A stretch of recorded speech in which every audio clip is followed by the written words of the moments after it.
독일의 철학자 니체는 신은 죽었다 이렇게 선언을 했습니다. 하지만 우리 그리스도인들은 신은 부활하셨다, 우리 주님 부활하셨습니다, 이런 진리를 선포합니다. 러시아의 문호 도스토예프스키는 만약 그리스도께서 부활하지 않으셨다면 세상은 의미 없는 비극에 불과할 것이다, 이런 말을 남겼습니다. 그래서 부활은 단순한 역사적인 사건이 아니라 우리 삶의 의미와 방향을 결정짓는 실존적인 진리라고 얘기할 수 있습니다. 하지만 우리들이 살아가는 우리의 현실은 어떻습니까? 급변하는 국제 정세, 경제적인 불안정, 인공지능의 발달, 가치관의 혼란 속에서 우리는 마치 방향을 잃은 배처럼 흔들리기도 합니다. 이런 시대적인 상황 속에서 이 사람들은 진정한 기쁨과 평안, 삶의 의미를 갈망하고 있습니다. 오늘 우리가 함께 나눌 요한계시록의 말씀은 이처럼 혼란스러운 시대 속에서 흔들리지 않는 그 부활의 기쁨을 누리며 살아갈 수 있는 길을 우리들에게 가르쳐 줍니다. 오늘 말씀의 배경을 좀 말씀을 드리는 게 오늘 말씀을 받는 데 도움이 될 것 같습니다. 오늘 말씀의 배경은 극심한 박해 속에서 이루어지고 있습니다. 사도 요한이 요한계시록을 기록할 때는 로마의 황제였던 도미티아누스가 재위하고 있을 때였습니다. 도미티아누스 황제가 자신을 주님이자 하나님이다 이렇게 칭하면서 제국 내에서 황제 숭배를 강요했습니다. 이로 인해서 유일신을 섬겼던 기독교인들은 이 황제 숭배를 거부했고 이런 제국의 그 권위에 도전하는 행위로 간주를 하면서 박해를 가하게 되었습니다. 기독교인들은 로마 사회의 그 전통적인 종교의식에 참여하지 않음으로 인해서 사회적으로 고립이 되게 되었고 심지어 혐오의 대상이 되었습니다. 미신적인 소문과 이 비방하는 목소리가 퍼져서 기존 사회를 해치는 집단으로 오해받게 되었습니다. 황제는 이 칙령에 따라서 이 체계적으로 박해를 가하게 되었습니다. 이 도미티아누스의 그 박해는 바로 소아시아, 지금의 이 튀르키예 지역에 있는 기독교 공동체에 큰 영향을 주었습니다. 이 사도 요한도 이 즈음에 밤모섬으로 유배가 되었습니다. 그리고 그는 이 고난의 그 참혹한 현장 속에서 기독교인으로서 어떻게 살아가야 하는가 하는 것에 대해서 장엄한 언어를 사용을 하면서 격려하고 있습니다. 우리는 이러한 사건을 배경으로 해서 이 고난당한 이 삶의 현장에서 어떻게 살아가야 되는가 하는 것에 대해서 배우게 됩니다. 그러니까 극심한 고통으로 인해서 삶을 포기하고 싶은 이 절망적인 상황에서 어떻게 살아가야 하는 것인가 하는 것에 대한 영적 교훈을 얻게 됩니다. 오늘 말씀의 본문은 사도 요한이 소아시아 7교회에 보내는 편지의 서두 부분입니다. 여기서 우리는 세 가지 중요한 질문을 던져볼 수가 있습니다. 여러분, 오늘 세 가지 질문을 제가 던지면서 말씀을 좀 나누려고 하니까 여러분 질문을 잘 생각을 하시고 나누어진 말씀을 여러분 좀 새겨보시길 바랍니다. 첫째는 부활의 기쁨은 누구로부터 오는가 하는 것입니다. 오늘 말씀의 본문은 이 부활의 기쁨이 어디서 시작이 되었는가 하는 것을 분명하게 우리에게 잘 밝혀주고 있습니다. 바로 삼위일체 하나님, 특별히 우리 주 예수 그리스도로부터 온다는 겁니다. 요한은 먼저 이제도 계시고 전에도 계셨고 장차 오실 이게 4절 본문에서 이렇게 성부 하나님과 또 그의 보좌 앞에 있는 7영이신 성령님, 그리고 충성된 정인으로 죽은 자들 가운데서 먼저 나시고 땅의 임금들의 머리가 되신 예수 그리스도로부터 은혜와 평강이 있기를 기원한다 그럽니다. 여기서 은혜, 이 말은 헬라어로 이 카리스 하는 말인데, 이 카리스, 은혜라는 말은 받을 자격이 없는 자에게 베푸시는 하나님의 무조건적인 사랑과 호의를 의미합니다. 그저 값없이 주시는 하나님의 선물인 거죠. 이 평강, 이 에이레네 하는 이 평강은 단순히 문제가 없는 상태가 아니라 하나님과의 그 올바른 관계 속에서 누리게 되는 이 전인적인 평안과 안녕, 이 조화와 번영을 뜻하는 겁니다. 그러니까 주님이 주시는 그 평강의 그 은혜를 누릴 수 있도록 이스라엘 사람들은, 유대 사람들은 항상 인사를 할 때 샬롬 샬롬 하고 주님께서 주시는 그 평강을 누리라고 그렇게 인사를 했던 겁니다. 여러분, 다른 거 없지 않습니까? 우리가 세상을 살아가면서 우리가 많은 것을 우리가 뭐 챙기고 누리고 한다고 해서 그게 끝까지 가는 거 아닙니다. 우리가 하나님 앞에 설 때 그 순간에도 마음 편안하게 두 손 딱 얹고 편안하게 할렐루야 주님 앞에 영광 돌리고, 주님 내 영혼을 주님의 손에 부탁합니다, 이렇게 하나님 앞에 갈 수만 있다면 얼마나 그 인생이 복된 인생이겠습니까? 여러분, 이 은혜와 평강이 저와 여러분들에게 임할 수 있게 되기를 축복합니다. 그리고 오직 하나님만이 주실 수 있는 최고의 선물, 구원받은 자로서 누릴 수 있는 그 평강의 은혜가 여러분들에게 넘쳐날 수 있게 되기를 축복합니다. 특별히 예수 그리스도를 세 가지 모습으로 소개를 하고 있는데, 이것은 부활의 기쁨을 누리는 삶의 핵심적인 기초가 됩니다. 첫 번째는 충성된 증인이십니다. 증인, 이 마르티스 하는 이 말은 법정에서 사실을 증언하는 사람을 뜻합니다. 그리고 나중에는 이 진리를 위해서 목숨까지 바치는 순교자를 뜻하기도 했습니다. 그러니까 예수님은 하나님의 뜻과 사랑을 이 땅에 온전히 증언하시되 십자가의 죽음으로 그 증언을 완성하신 충성된 증인이시라는 겁니다. 그래서 그분의 삶과 죽음 그리고 부활은 하나님의 약속에 얼마나 신실하신가 하는 것을 보여주는 가장 확실한 증거입니다. 오늘날 이 혼란스러운 정보와 가짜 뉴스 속에서 우리는 어디서 진리를 찾아야 될까요? 바로 충성된 증인이신 예수 그리스도 안에서 우리는 흔들리지 않는 진리를 발견하고 참된 기쁨의 기초를 세울 수 있어야 하겠습니다. 여러분, 사람을 믿었던 사람이 내게 실망을 시켜주기도 하고 나를 배신하기도 하는 그런 일들을 왕왕 볼 수 있습니다. 여러분, 사람은 절대 믿음의 대상이 안 되는 거죠.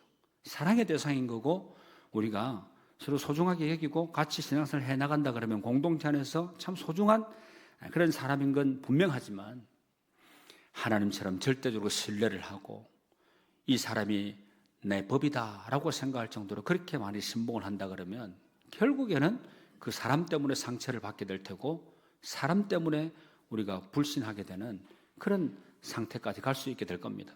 그러니까 절대 우리가 신뢰할 수 있는 분은 하나님이심을 믿으시고, 또 부활하신 주님이 우리의 영원한 산 소망이 되셔서 그 주님 때문에 우리가 이 땅에서 행복하고 감사가 넘치고 하나님의 은혜를 우리가 늘 구하는 그런 복된 인생들이 다 되면 좋겠습니다. 여러분, 두 번째는 죽은 자들 가운데서 먼저 나신 이라고 말씀을 합니다. 누가요? 예수님이. 먼저 나신 이 말은 단순히 시간적으로 이 첫 번째라는 의미를 넘어서는 겁니다. 그러니까 모든 부활할 자들의 그 대표이자 어뜸이시고 시작이 되신다는 그런 의미를 담고 있습니다. 예수님의 부활은 이 단회적인 이례적인 그런 사건이 아니라 장차 우리 성도들이 누리게 될 영광스러운 그 부활의 첫 열매요 보정이라는 겁니다. 마치 어둠 속에서 처음으로 솟아오른 태양처럼 예수님의 부활은 죽음의 권세를 깨트리고 영원한 생명의 시대를 열었습니다. 이것이 바로 우리가 슬픔 속에서도 절망하지 않고 기뻐할 수 있는 강력한 이유인 줄로 여러분 꼭 확신하실 수 있게 되기를 바랍니다. 여러분, 죽음이 끝이 아니라는 소망, 이것이야말로 부활의 기쁨의 핵심인 것입니다. 그리고 세 번째는 땅의 임금들의 머리가 되신다 말씀합니다. 누가요? 예수님이. 머리는 바로 통치자, 주권자를 의미합니다. 이 부활하신 예수님은 하늘과 땅의 모든 권세를 가지시고 세상의 어떤 권력자나 통치자보다 뛰어나신 만왕의 왕이시고 만주의 주가 되십니다. 당시 로마 황제의 압제 아래 신음을 하던 성도들에게 이 선포는 얼마나 큰 위로와 용기가 되었겠습니까? 오늘날 우리를 힘들게 하는 세상의 권세와 문제들 앞에서 우리는 기억해야 됩니다. 우리의 진정한 왕은 바로 부활하신 예수 그리스도이시고 그분의 통치 아래 우리는 안전할 수가 있습니다. 그 어떤 것도 주님의 그 주권 아래 있지 않은 것은 없습니다. 이 믿음이 우리에게 세상이 감당할 수 없는 담대함과 기쁨을 주는 것입니다. 그리고 두 번째 질문입니다. 부활의 기쁨은 무엇을 누리게 하는가 하는 질문입니다. 그렇다면 이 놀라운 예수 그리스도께서 우리에게 베푸신 은혜는 구체적으로 뭘 얘기할까요? 오늘 본문은 두 가지로 요약을 해서 말씀을 하는데요. 바로 여러분 한번 저를 따라해 보시겠습니까? 죄로부터의 해방, 새로운 신분. 그렇습니다. 예수 그리스도께서 우리에게 베푸신 은혜는 죄로부터의 해방, 새로운 신분. 여러분 이전에 우리는 아무리 내가 의롭게 살았다고 해도, 내가 죄 짓지 않고 살았다고 해도 우리는 이 자체가, 존재 자체가 죄인이었습니다. 죄로부터의 해방이 되었다는 것, 그리고 하나님의 자녀, 거룩한 주의 백성이 되었다는 것, 이게 바로 놀라우신 예수 그리스도께서 우리에게 베푸신 은혜인 것입니다. 먼저 우리를 사랑하사 그의 피로 우리 죄에서 우리를 해방하시고 라고 말씀을 하는데, 여기서 해방하시고 하는 이 말은 풀어주다, 값을 치르고 속량하다 하는 그런 의미를 가집니다. 우리는 본래 죄의 노예였고 죄의 삭은 사망이다 이렇게 말하지 않습니까? 스스로의 힘으로는 결코 이 죄의 속박에서 벗어날 수가 없는 존재입니다. 하지만 예수님께서 우리를 사랑하사 십자가에서 그분의 보배로운 피를 흘리심으로 우리의 죄값을 대신 치르시고 우리를 죄와 사망의 권세에서 완전히 해방시켜 주셨습니다. 할렐루야.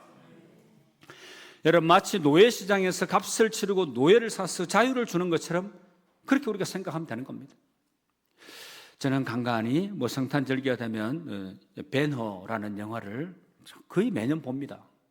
그리고 며칠 전에도 TV를 한번 틀어보니까 영화 프로그램에 이 벤허를 하더라고요. 2부작 그렇게 하는데 또 제가 그 벤허라는 영화를 봤습니다. 로마의 앞잡이 총독이 지나가고 있는데 높은 집에서 이렇게 젊은 한 청년이 어리다고 표현하기는 좀 그렇고 이 청년이 위에서 보니까 얼마나 참 간사하고 사악하다고 생각했겠습니까? 로마의 앞잡이가 되어서 총독이. 그러니까 위에서 화살을 확 쏘니까 목숨을 위협한 게 된 거죠. 주변에 있던 같이 행군을 하던 그 군사가 갑자기 쫙 보고 화살 쏜 것을 이제 그 사람을 잡아야 되지 않겠습니까? 집에 들어가려니까 문을 막 이제 그 상황을 이제 인식을 하게 된 그 집안 사람들이 막 그냥 비상이 걸린 거죠. 그러니까 문을 닫고 못 들어오게 하려고 하는데 그게 감당이 됩니까? 문을 밀치고 들어와서 화를 쏜 자가 누구냐 이러면서 죄인을 찾고, 그런데 화를 쏜 그 젊은 청년은 이미 도망을 가고 남아있는 유다라는 사람하고 그 다음에 여인들이 집안에 남아있는데, 여인들이 붙잡혀 가는 것도 원치 않고, 그리고 유다가 바로 자기가 죄를 다 뒤집어쓰고 내가 그랬습니다 이러면서 잡혀가서 노예선에 노를 짓게 되는, 이제 자유가 완전히 이제 속박이 되는, 구속이 되는 그런 신세로 이제 처하게 됩니다. 여러분, 이 자유가 빼앗겼다는 것, 이 죄의 무게에 눌려서 신음하는 대신에 용서받은 자의 그 기쁨과 그 자유를 누리며 살아가는 것, 우리가 자유를 빼앗긴 사람은 그 자유가 얼마나 소중하다는 것을 알게 될 겁니다. 여러분, 이게 저는 부활의 능력이다 이렇게 말씀을 드리고 싶습니다. 그리고 그의 아버지 하나님을 위하여 우리를 나라와 제사장으로 삼으셨다 이렇게 말씀을 하는데, 죄로부터 해방된 우리는 이제 새로운 신분과 사명을 받았습니다. 바로 하나님의 나라요 제사장이 된 것입니다. 나라는 뭡니까? 바로 단순히 백성이 아니라 하나님의 통치에 참여하고 그분의 영광을 드리는 왕 같은 존재가 되었다 하는 것을 의미하는 것입니다.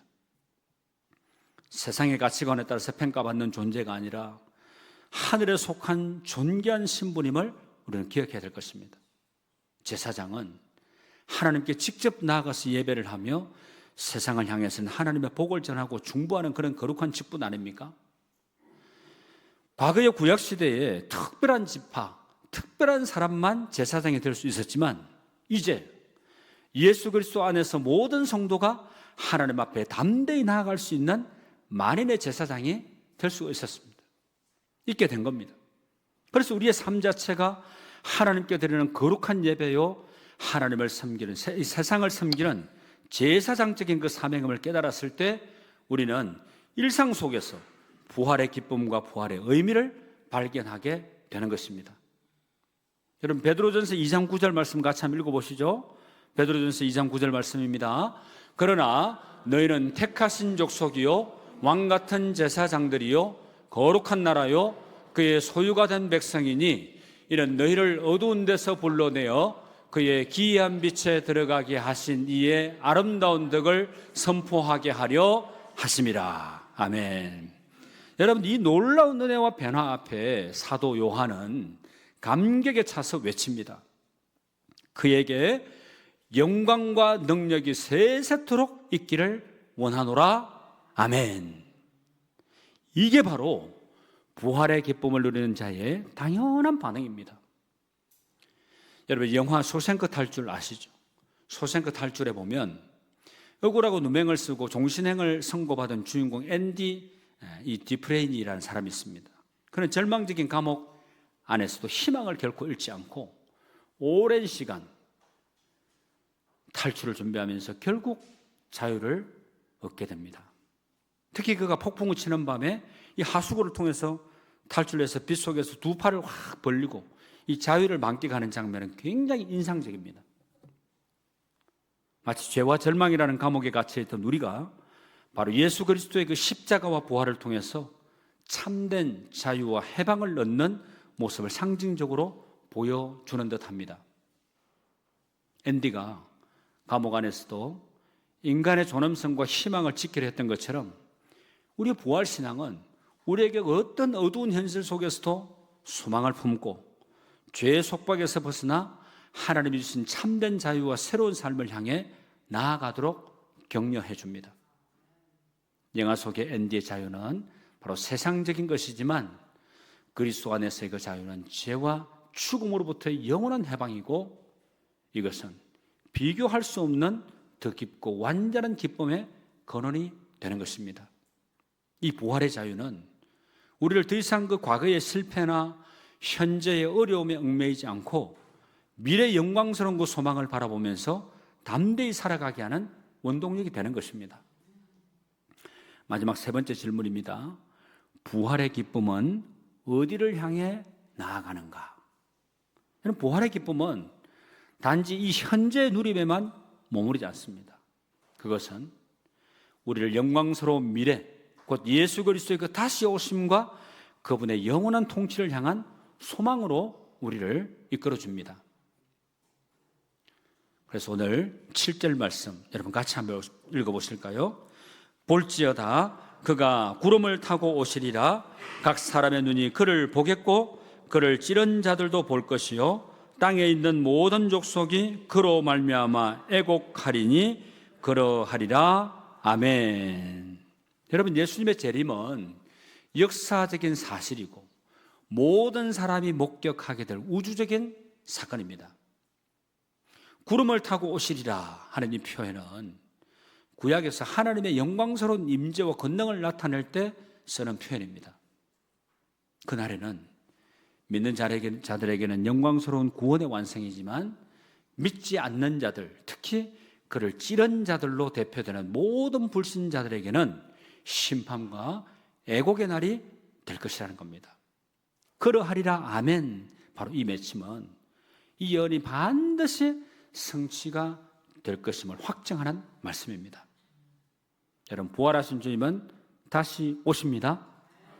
이 재림의 약속은 우리에게 현재의 고난을 인내하고 거룩하고 경건하게 살아갈 이유와 용기를 줍니다. 우리의 최종 목적지는 이 땅이 아니죠. 주님 다시 오실 그날 완성되게 될 하나님 나라임을 기억하며 흔들리지 않는 소망 가운데 주님께서 주시는 그 기쁨을 누리며 살아가는 여러분의 삶이 될 수 있기를 축복합니다. 마지막으로요, 오늘 8절 말씀인데 8절 말씀 같이 읽어봅니다. 주 하나님이 이르시되 나는 알파와 오메가라. 이제도 있고 전에도 있었고 장차 올 자요 전능한 자라 하시더라. 아멘. 여기서 알파와 오메가, 이것은 헬라어로 알파벳의 처음과 마지막 글자 아닙니까? 그러니까 이것은 하나님께서 역사의 시작과 끝이 되시고 모든 것의 근원이자 목표가 되시고 모든 것을 포괄하시는 분이시다 하는 것을 의미하는 겁니다. 시간과 공간을 초월해서 이제도 계시고 전에도 계셨고 장차 오실 이라는 이 표현은 그분의 영원성과 불변성을 강조해서 말씀하는 겁니다. 그리고 결정적으로 그분은 전능자라는 겁니다. 이 전능자는 모든 것을 지배하고 다스리시는 분, 그러니까 그 어떤 것도 하나님의 주권적인 통치와 능력을 벗어날 수가 없다 하는 것을 의미하는 거죠. 이 세상이 아무리 혼란스러워 보이고 악이 승리하는 것처럼 보여도 역사의 주관자는 전능하신 하나님이십니다. 그리고 하나님의 선하신 계획은 반드시 이루어집니다. 이 확신이야말로 흔들리는 세상 속에서 우리가 굳건히 서서 부활의 기쁨을 지켜나갈 수 있는 가장 강력한 이 닷과 같은 것입니다. 여러분, 예수님의 제자 베드로를 생각해 보십시오. 베드로는 예수님을 누구보다 사랑했지만 결정적인 순간에 예수님을 3번이나 부인하는 큰 실패를 경험했습니다. 그의 마음은 깊은 절망과 죄책감으로 가득했을 겁니다. 이제 나는 끝났구나. 다시는 주님을 뵐 면목이 없다. 이렇게 생각했을지도 모르겠습니다. 그러나 부활하신 예수님은 그런 베드로를 찾아가셨습니다. 디베랴 바닷가에서 그에게 나타나셔서 네가 나를 사랑하느냐? 몇 번이나 물어보십니까? 3번이나 물어봅니다. 그리고는 그의 사랑을 회복시키면서 내 양을 먹이라. 새로운 사명을 부여해 주십니다. 부활하신 주님을 만난 후에 베드로는 완전히 다른 사람으로 바뀌게 됐습니다. 오순절 성령 강림 이후에 그는 예루살렘 한복판에서 담대하게 예수 그리스도의 그 십자가 부활을 증언했고 수많은 사람들이 회개하고 돌아오는 놀라운 역사가 일어났습니다. 그는 더 이상 두려움에 떠는 실패자가 아니었습니다. 부활의 능력으로 충만했고 박해와 위협 속에서도 담대하게 복음을 전하는 사도가 되었습니다. 저는 오늘 말씀을 준비하면서 이 말씀은 제일 먼저 누구에게 하나님이 주신 말씀입니까? 제게 제일 먼저 주신 말씀입니다. 부활의 주님을 만난 그 기쁨과 감격이 늘 생생하게 살아서 부활하신 주님을 전하고 힘있게 확신에 차게 강력하게 이 복음을 전하게 되므로 죽어가는 영혼들이 살아나고 상처 입은 영혼들이 상처가 회복이 되고 또 시험에 든 자들이 시험에서 헤어나오고 하는 놀라운 그런 영적 메시지, 제 신앙삶의 체험이 강력하게 고백이 되는 그런 말씀이 되게 해달라고 이 말씀을 준비하면서 그렇게 강하게 그렇게 기도가 되더라고요. 바로 이 말씀이 제게 먼저 주신 말씀이요, 그리고 주의 종을 통해서 여러분들에게 주신 하나님의 말씀을 받으시고 이 말씀을 통해서 힘내시고 여러분 어떤 상황도 다 이겨내시고 소망을 품고 희망을 꿈꾸며 살아가는 여러분의 미래의 삶이 현재적으로 살아내어지는 하나님의 역사가 반드시 이루어지는 그런 능력 있는 부활을 체험한 부활신앙에 꽉 잡힌 믿음의 성도님들이 다 되시기를 주님의 이름으로 축복합니다. 이제 말씀을 맺겠습니다. 사랑하는 성도 여러분, 부활의 기쁨을 누리는 삶은 결코 막연하거나 추상적인 것이 결코 아닙니다. 이 시대가 아무리 어둡고 혼란스러울지라도 우리에게는 세상을 이기신 부활의 주님이 계십니다. 여러분, 그 주님과 함께 동행하지 않으시겠습니까? 그분 안에서 우리는 참된 자유와 평안, 흔들리지 않는 기쁨을 누릴 수가 있습니다. 그러므로 여러분, 더 이상 세상의 헛된 것에서 기쁨을 찾지 마시고 부활하신 주님과 깊은 교제 안으로 나아가십시오. 그분의 말씀을 묵상하고 기도로 그분과 대화하고 우리에게 주신 새로운 신분과 사명을 따라 살아가게 될 때 우리의 삶은 부활의 기쁨으로 충만하게 될 줄로 믿습니다. 이게 바로 부활의 기쁨을 누리는 삶이고 하나님께서 오늘 우리에게 원하시는 삶의 모습입니다. 이 복된 삶으로 함께 나아가시는 주님의 이름에 걸맞는 주의 백성들이 다 되시기를 주님의 이름으로 축원합니다. 기도드리겠습니다. 부활 소망 되시고 기쁨이 되시는 주님, 오늘 우리를 부활의 그 기쁜 삶의 현장으로 초대해 주심을 감사드립니다. 비록 우리가 살아가는 삶의 현장이 고단하고 고통이 가득하다 할지라도 결코 부활 신앙을 잊지 않게 해주시고 부활의 신앙이 오늘을 이겨내고 초월하는 종말론적인 삶이 되게 하여 주시옵소서. 모든 일을 반드시 이루시는 분은 오직 우리 주님 한 분뿐이라는 사실을 기억하고 오늘을 이겨내는 승리하는 복된 인생들이 다 되게 하여 주시옵소서. 예수님의 이름으로 기도드립니다. 아멘.